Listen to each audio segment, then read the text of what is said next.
Hi guys! Hello! Virgo, welcome dito sa aking channel, Kapalaran 888 Virgo.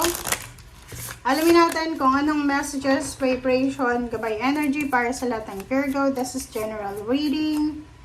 Ano bang message para sa inyo Virgo? Okay, single-mindedness. 14:5. Virgo, sinasabi ng bara sa iyo dyan, huwag kang magsettle sa less. Huwag kang magsettle sa kung ano lang yung naandyan.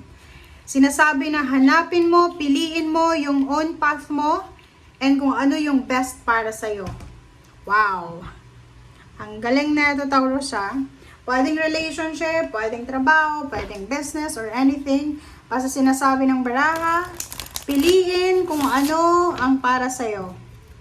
And gawin kung ano ang best na para sa'yo.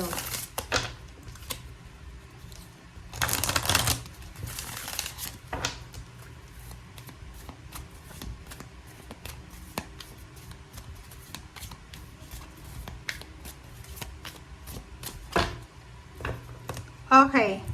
Second deck. First quarter moon in Aries, step into your power. So step into your power. Alam mo yun, Taurus, kung ano yung kaya mo. Alam mo kung ano yung skills mo. Alam mo kung ano yung strength mo. Step into your power. Okay? Yung pagiging mahina ang loob, wala yan sa'yo, diba? Siguro mahihain, oo. Meron ka niyan.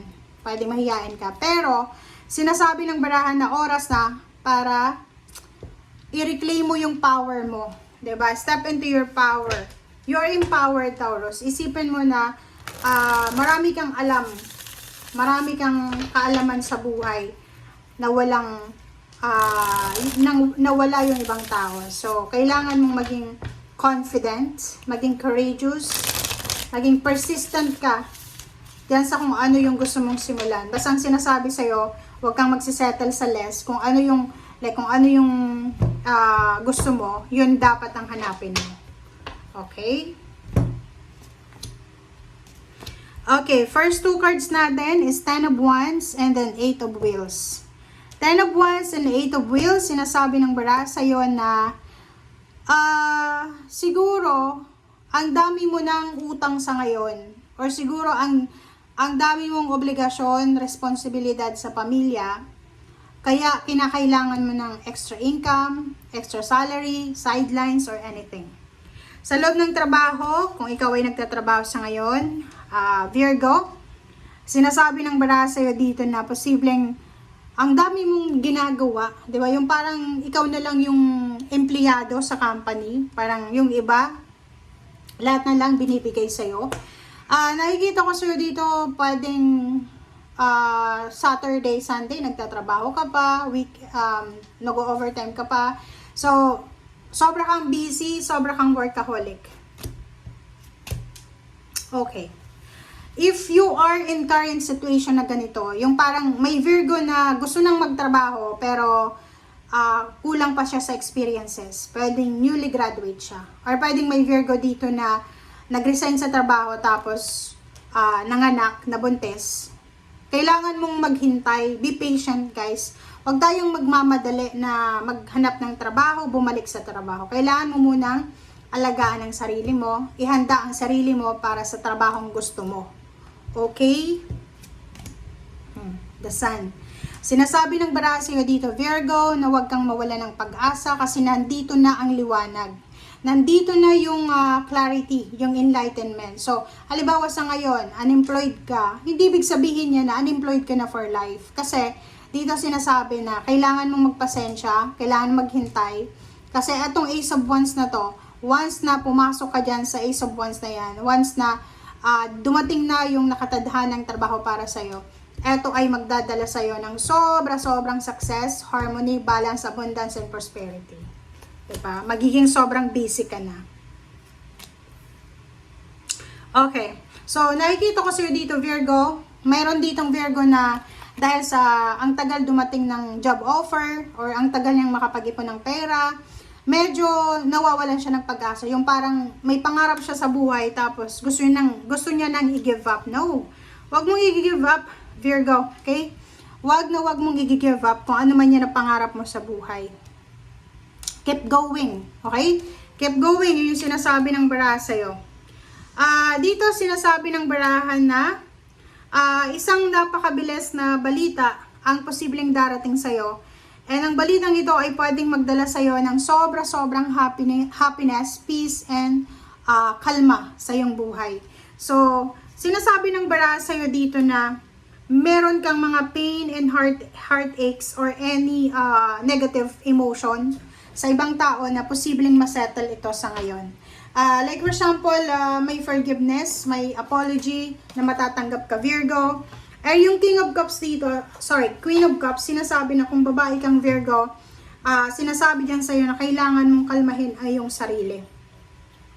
Sa lahat ng oras, sinasabi ng baraha sa'yo na kalmahin mo ang sarili mo. And yung mga Virgo dyan na parang sobrang matagal ka nang nagpapahinga, gusto mo nang bumalik sa trabaho, sinasabi ng baraha na pakiramdaman mo yung sarili mo kung kaya mo na ba talagang magtrabaho. And pakiramdaman mo yung, kumbaga yun, katawan natin. Okay? Kung pwede na ba. Eight of Wands, sinasabi na yung balitang ito na matatanggap mo is all about the mga grudges and resentments mo to.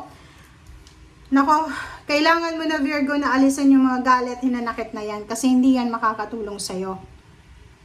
Step into your power. Yung Virgo ay hindi dapat tawag dyan, nagkikim-kim ng galit. Okay?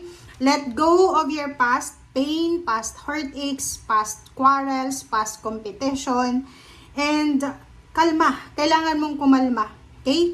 Yung The Sun dito, sinasabi ng barahan na kahit marami kang mga hindi makuha ngayon, yung parang ang dami mong gustong gawin, simulan, pero hindi mo ma-achieve sa buhay. Sinasabi ng barahan na marami pa rin na blessings na dapat kang ipagpasalamat. Like for example, ang problema mo, pera, trabaho, pero yung katawan mo sobrang healthy ka. So be thankful that you're healthy. 'Di ba? Kasi may iba na may trabaho pero may sakit. So kung halimbawa naman love life yung problema mo, tapos may pera ka, sinasabi ng baraha sa'yo, be grateful and thankful pa rin. Kasi hindi zero yun. Kasi kung may problema ka na sa relationship, may problema ka pa sa pera, may problema ka pa sa pamilya, talagang 0-0 yun. So, dito sinasabi ng baraha, wag na wag mong isusuko yung mga pangarap mo sa buhay. Yung mga trials mo sa ngayon, obstacles and trials, hardships na yan, part yan ng buhay ng tao. So, manatili kang dreamer, okay? Manatili kang panatilihin mo yung pangarap na yan sa puso mo and wag na wag mo yang i-give up. Okay? So, kung nasa stagnation ka ngayon, sabihin na natin unemployed ka or financially unstable, gamitin mo yung oras na yan para i-improve yung sarili mo kasi once na nakapagtrabaho ka na hindi ka na makakapagpahinga. So, ngayon, i-relax mo ng sarili mo, diba? Take care of your body, take care of your mind, spend time with nature, with family, with pets, para pag may trabaho ka na, ready ka na, and at the same time, na-enjoy mo na yung mga pamilya mo, or na-enjoy mo na yung sarili mo. Okay? Thank you guys for watching. Bye!